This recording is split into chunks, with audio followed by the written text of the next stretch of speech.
real solutions to money, relationships, wellness, and more. Shine a light onto your day and into your life. Power Your Life with Dr. Joanne White.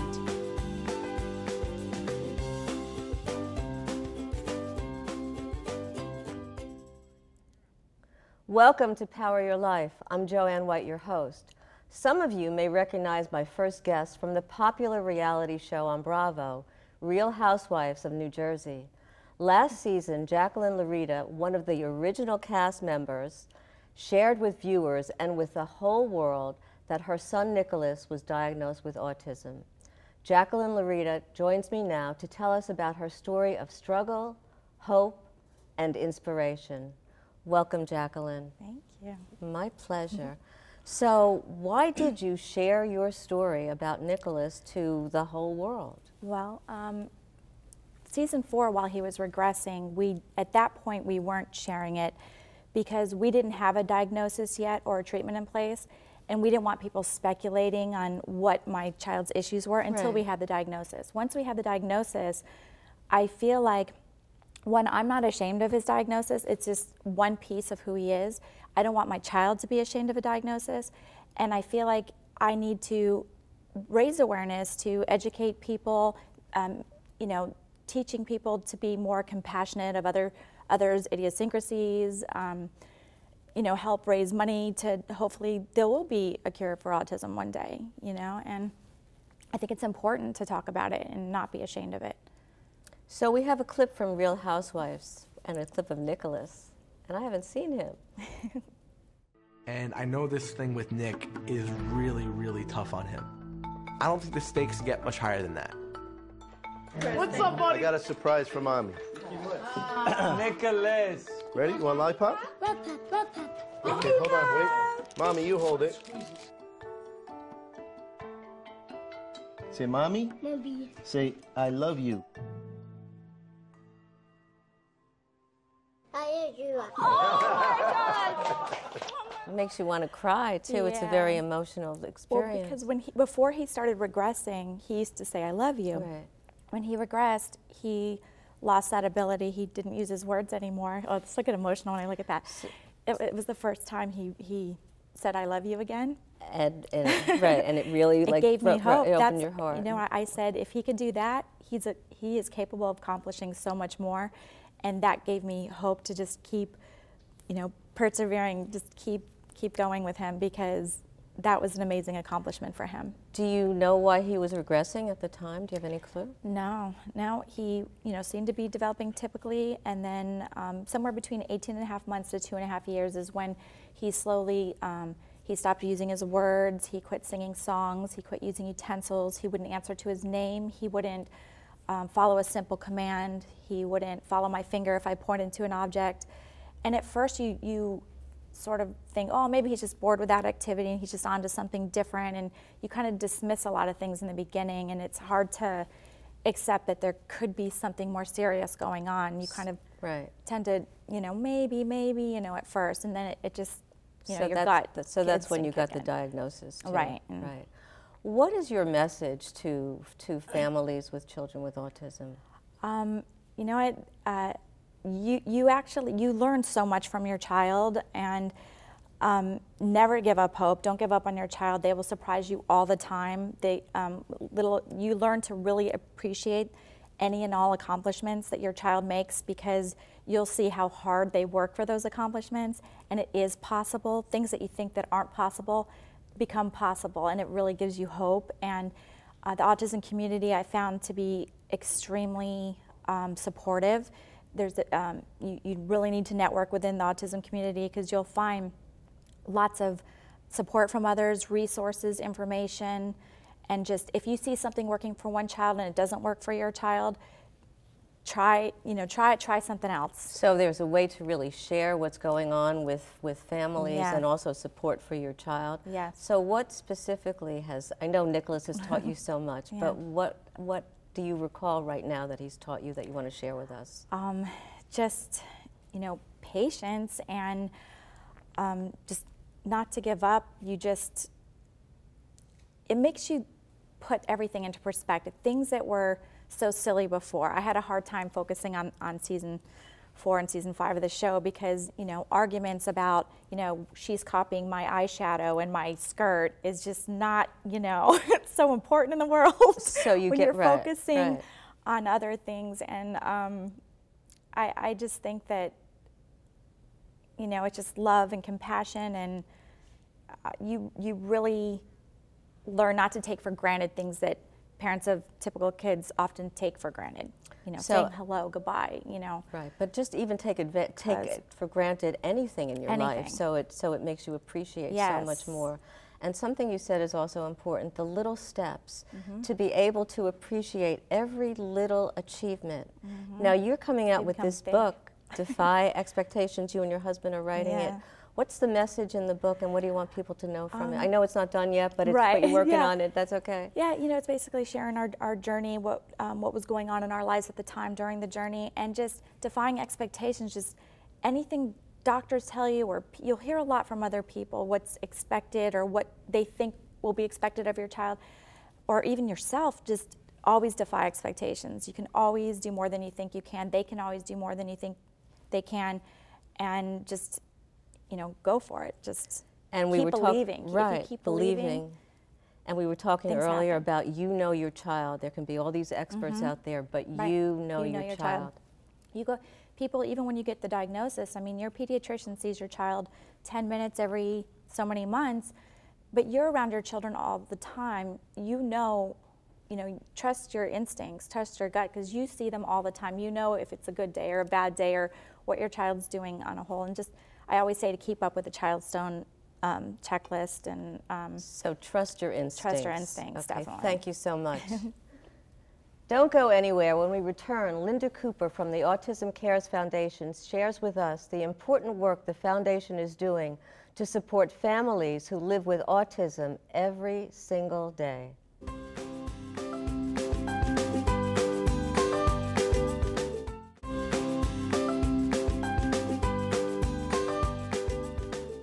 Welcome back to Power Your Life. Receiving a diagnosis of autism can throw families in a situation that may make their lives different from those of other families. The good news is that support is available. Here now to talk about the Autism Cares Foundation is the CEO, Linda Kuepper. Welcome, Linda. Thank you so much for having me. Oh, it's certainly my pleasure. So, according to the CDC, over 3 million children in the United States has been diagnosed with autism. That's a pretty large number. That's a very large number. I would call that a tsunami.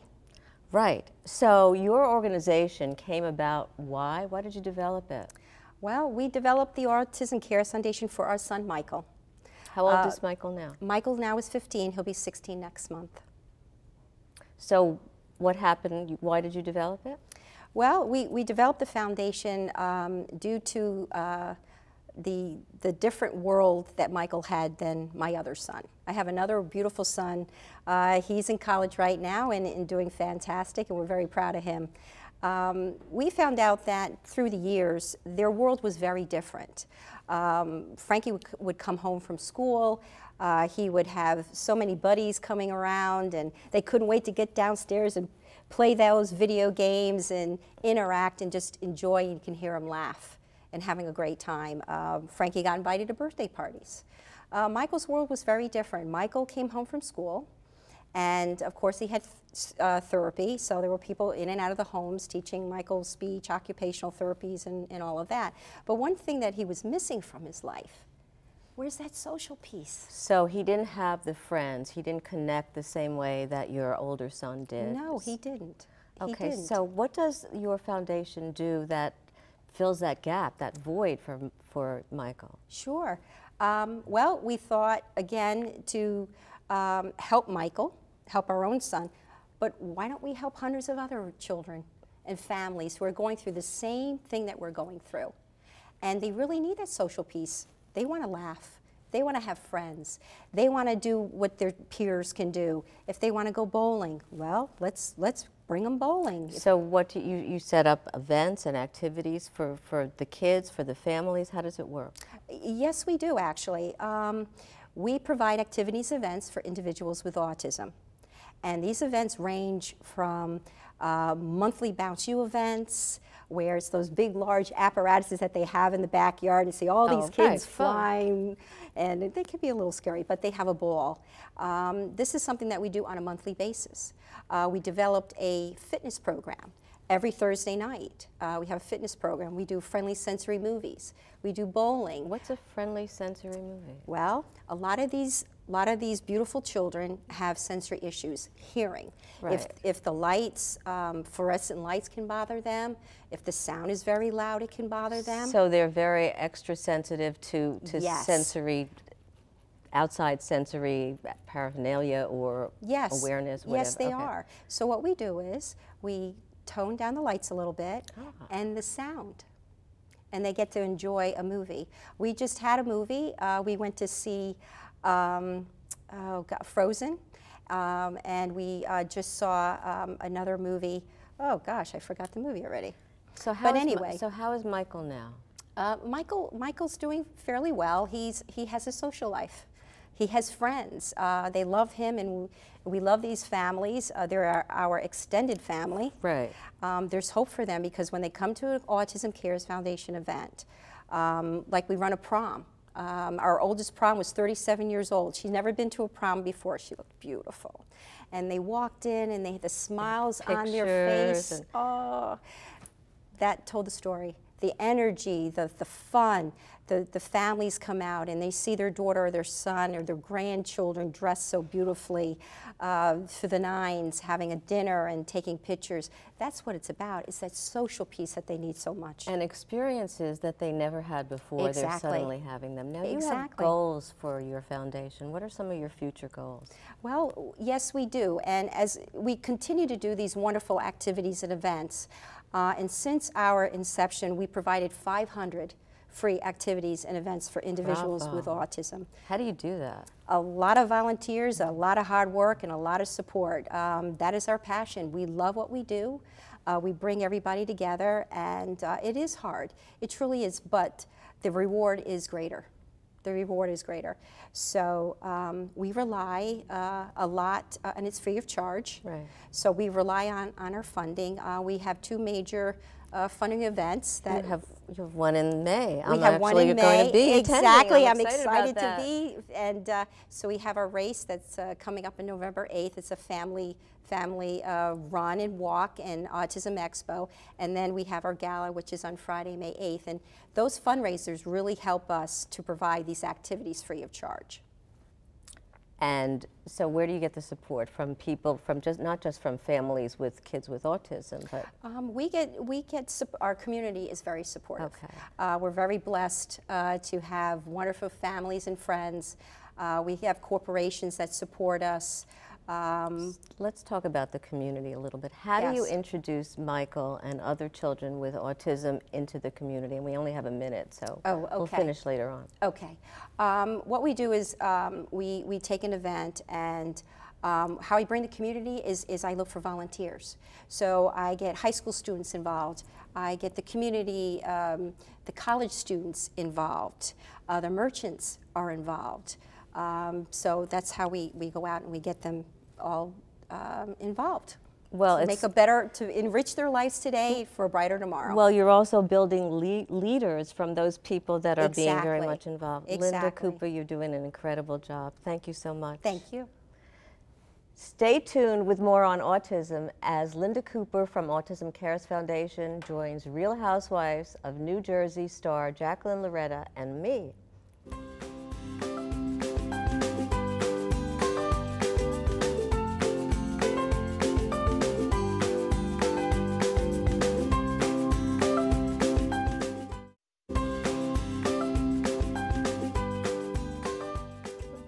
Welcome back. Tonight we've been talking about autism, and with us once again is Real Housewives of New Jersey star Jacqueline Laurita and the CEO from the Autism Cares Foundation, Linda Kuepper. Welcome again. Now you. we've been talking individually with each of you, and many years ago when parents got a diagnosis of autism for their kids, they were told that they needed to hospitalize or institutionalize their children. And today, It's very different. So what do you hope, what are your hopes, both of you, for your children? I want to start with you, Jacqueline. Okay, for me, it's just educating people, getting the community involved, teaching, compassion of other people's idiosyncrasies. People can be different, but they, there's things that, like autism is just one aspect of who they are. They also have a lot of likes, and they may have a lot in common as well, and just learning to understand, be compassionate. So they're like everybody else. Yeah. We all have our likes and our differences, Right. and it's about really being able to support them and promote them. What about Yes. you, Linda? My concern is basically after 21, especially Michael being 15 and Right. 21 is around the corner. So my concern is finding the right facility, and that will enable Michael to continue to grow. And that's what Autism Cares Foundation is working on, and moving towards our long-term goal is to develop the Autism Center of Excellence and Enrichment facility. Oh, that's great. Oftentimes, once children max out of education, 21, there aren't facilities, or the facilities are so overcrowded, and you and I were talking earlier that many of these children wind up at home and kind of Yes. regressing because they're not getting the stimulated. stimulation and the education that they need. What were you going to say? I know my child's so young, but I do still think about that, and it's amazing to me because, autism is a communication and socialization disorder, and you'd think there'd be more of that. You teach them all the skills that they need so they can, succeed and, Right. and excel, but then the social part has to come in, and I wish more people in the community would step up and come together and like what you do, and volunteer to interact with these kids, stimulate them, pull them, into, they say bring them into our world, you go into their worlds, see things from each other's perspective and learn from each other. Right. So we were talking about that before, during the break. So what can parents of children with autism do to promote that? I know you've been doing that with the foundation, Yes. but what do parents need to do to make that socialization and that community awareness happen? Probably just to get involved, just Get their to kids get involved involved. and get their Maybe children involved, especially Encourage play dates Exactly, with children. exactly. With typical special- children. Right, Right. and the events that we provide has that, because when they come to an event, it's the parent that connect. It's Right. the sibling connect, because we forget about the siblings, because they're going through all those changes right along with the parents. Having that connection, and then the individual with autism gets to connect too. So it's that bond, it's that connection. And it's so important that the sibling feels a part of it and not embarrassed and Right.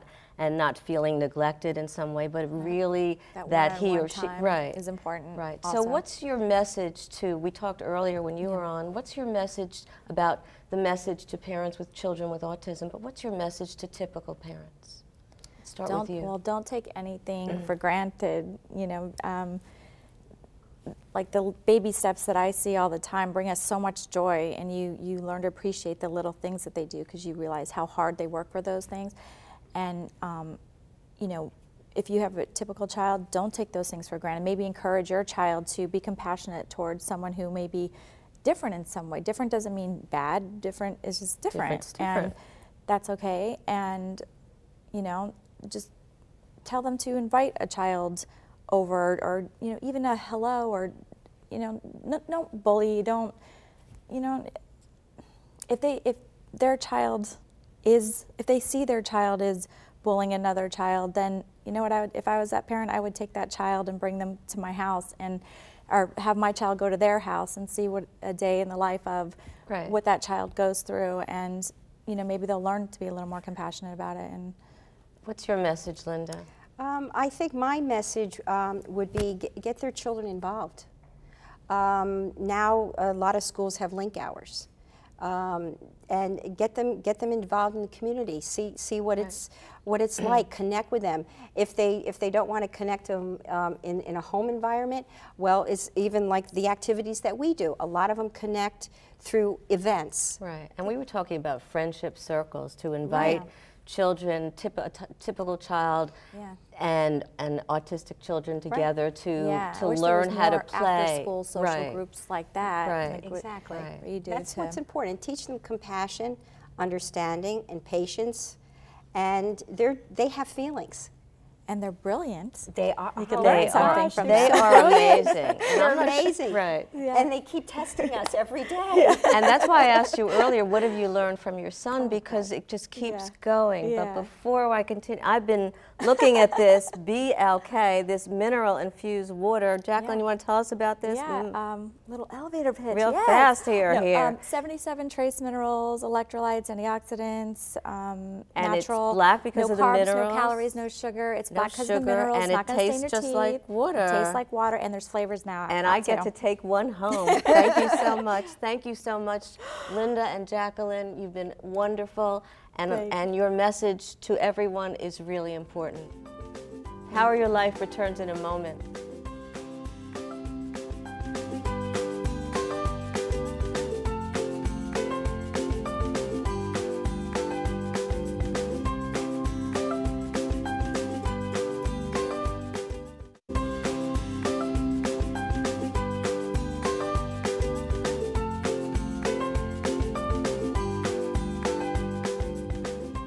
Do you know that children with special needs are 2 to 3 times more likely to be bullied than their more typical peers?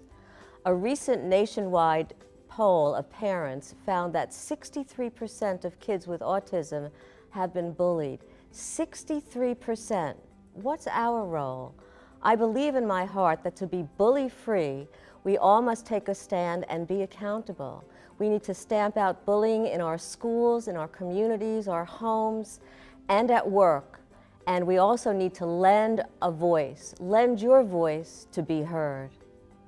That's it for tonight's Power Your Life. On next week's show, we will meet Eric Miller, who is helping raise awareness of epilepsy in a very unique way. Tune in to find out. I hope to see you then. Remember, you have the power to power your dreams and power your life.